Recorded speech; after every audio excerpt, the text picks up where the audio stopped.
तो योग वासिष्ठ का प्रवचन बड़ा वैराग्य प्रदान करने वाला है। तो विश्वरूप जी ने बस मन में ठान लिया कि हमें परिव्राजक सन्यासी ही बनना है। वो बन गए सन्यासी। सर्वगुण संपन्न प्रिय पुत्र को ऐसी कम अवस्था में त्याग के मार्ग में, वैराग्य के मार्ग में जाने पर माता सची को बड़ा दुख हुआ कि इस वैराग्य का प्रधान कारण तो ये अद्वैताचार्य जी हैं। अगर ये हमारे लड़के को ना भड़काते तो वैराग्य ना होता। यही योग वासिष्ठ सुना सुना के, और प्राय भगवत मार्ग में चलाने वालों को श्राप गालियां ये सब मिलती हैं, ऐसा मिलता है। दक्ष ने नारद जी को शाप दे दिया था, उनके लड़कों को भगत बना दिया, तो शाप दे दिया था कि तुम 2 घड़ी से ज्यादा टिक नहीं सकते। नारद जी ने कहा 2 घड़ी 48 मिनट, 48 मिनट तो बहुत होता है, हम थोड़ी देर में काम अपना कर लेंगे। माता जी को, सच्ची माता को हृदय में अद्वैताचार्य जी के प्रति थोड़ा सा भाव बिगड़ गया कि हमारा इतना सुंदर लड़का, इतना पढ़ाई में प्रवीण और योग वासिष्ठ सुना के उसे संत बना दिया, बाबा जी बना दिया।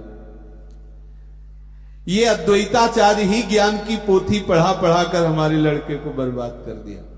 लोक दृष्टि में इसे बर्बाद माना जाता है। चाहे जितनी पढ़ाई की डिग्री हो, सब बेकार। इस मार्ग में चलने की तो दूसरी पढ़ाई चाहिए ना। लोक व्यवहार शून्य जीवन, संसार संबंध शून्य जीवन, तो उसके लिए तो ये बेकार लगता है। इधर वालों को वो बेकार लगता है कि बेकार में अपने समय को नष्ट कर रहे हैं भगवत विमुख होकर। माता बहुत रुदन करने लगी। अद्वैताचार्य जी के समीप जाकर भांति भांति का प्रलाप विलाप किया। अद्वैताचार्य जी ने कहा, माता जी आपको शोक नहीं करना चाहिए, आपके बालक ने जो मार्ग स्वीकार किया वो जगत बंदनीय है, कोई बुरा काम थोड़ी किया है विश्वरूप ने। आपकी 21 पीढ़ियां तर जाएंगी आगे पीछे की जोड़, आप निश्चिंत हो जाइए। जो पोथी पढ़ने से ज्ञान होता है वो वैराग्य नहीं दिलाता है, तो कृपा से होता है, महापुरुषों की कृपा से। पुस्तकी कीड़ा तो बहुत देखे गए, वैराग्यवान थोड़ी देखे गए कि वो वैराग्य आ गया। माता जी को ये सब बातें अच्छी नहीं लग रही थी। उनके हृदय में तो बार बार ये ऊंची ज्ञान की बातें बताकर हमारे लड़के को बैरागी बना दिया। बस ये कमी आचार्य की ही थी, अद्वैताचार्य की, जो हमें ऐसा दुख प्रदान किया। मन में उनके प्रति थोड़ा सा भाव बिगड़ गया। अगर आचार्य इतना स्नेह न करते तो वो इनसे जुड़ता नहीं, और इनसे जुड़ता नहीं तो वो बाबा जी नहीं बनते, बैरागी नहीं बनते, सन्यासी नहीं बनते। सारा का सारा दोष आचार्य के।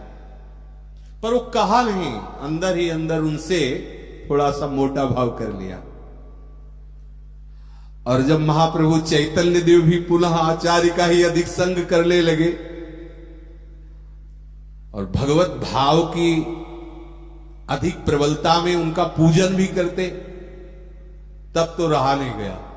सोच लिया कि एक को तो सन्यासी बना दिया, अब इसको भी बना देंगे।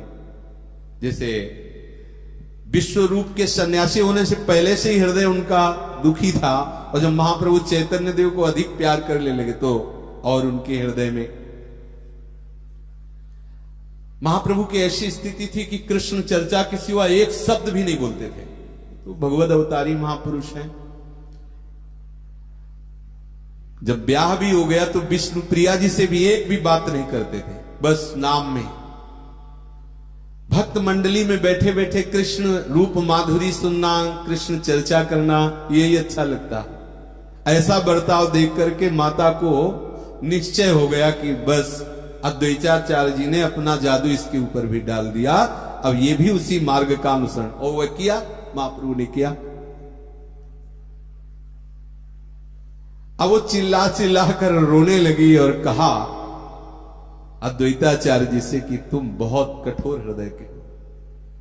एक तो मैं वैसे ही वैधव्य को प्राप्त हो गई, बड़े पुत्र को सन्यासी बना दिया, तो तुम्हारे हृदय में अब दया नहीं आती कि छोटा हमारे पास रुक जाए। इसको भी वही मार्ग का उपदेश दे रहे हो। तुम्हारा हृदय कितना कठोर है, इतनी भी दया नहीं। अरे एक पुत्र को सन्यासी बना दिया तो एक को तो मेरे पास रहने दो, है कौन मेरे पास? मेरे जीवन का सहारा तो यही है।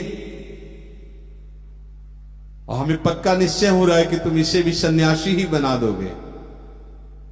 इसी को लेकर क्यों चर्चा करते हो? इसी को लेकर कीर्तन और भी तो है, इसको छोड़ो ना। अद्वैताचार्य जी ने कहा तुम्हें पता नहीं, तुम्हारा पुत्र साक्षात ईश्वर है। ये ईश्वर भक्ति को प्रकाशित करने के लिए आया हुआ है।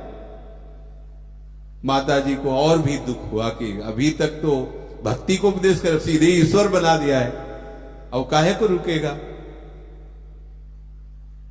जब प्रभु को भगवद आवेश आया था और भक्तजन को प्रणाम करके कृपा याचना करते थे तो महाप्रभु चैतन्य ने बहुतों को दुलार किया, बहुतों को आशीष दिया।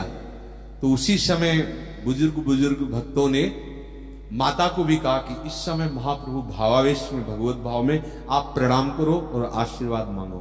माता ने भी प्रणाम किया। महाप्रभु ऐसे मुख मोड़ ले और कहा तुम्हें कभी आशीर्वाद नहीं दे सकते, कभी कृपा तुम्हारे ऊपर नहीं हो सकती। तो सब भक्त कांप गए क्योंकि भगवत आवेश में थे महाप्रभु। क्यों? भक्तों ने पूछा ऐसा क्यों? ये तो आपकी माता का सौभाग्य प्राप्त किए हैं। बोले इन्होंने अद्वैताचार्य जी के प्रति दोष भाव किया है, इसलिए जब तक उनकी चरण धूल माथे पे लगा के उनसे क्षमा याचना नहीं करेंगे तब तक इधर से कृपा नहीं। आखिरकार अद्वैताचार्य जी के चरणों में प्रणत हुई, प्रणाम किया और क्षमा याचना। सर्व सामर्थ्यशाली महिमा में इन भगवत स्वरूप में अवतार लेकर के यही सिखाया है। अब इतना सोचना क्या कोई अपराध था क्या सच्ची माता का? लेकिन माना। तो यदि हम कहीं इस पक्ष में आ गए कि हम कुछ हैं और वैष्णव अपराध कर लिए तो कैसे चलना होगा? इसलिए सेवक जी कह रहे ये भार वाली बुद्धि छोड़ो, अभिमान वाली बुद्धि छोड़ो, प्रीति को स्वीकार करो। प्रीति के बिना सब व्यर्थ है। या रस विमुख करत आचार, प्रेम बिना जो सबय कृतार, भार धरत कत विप्र।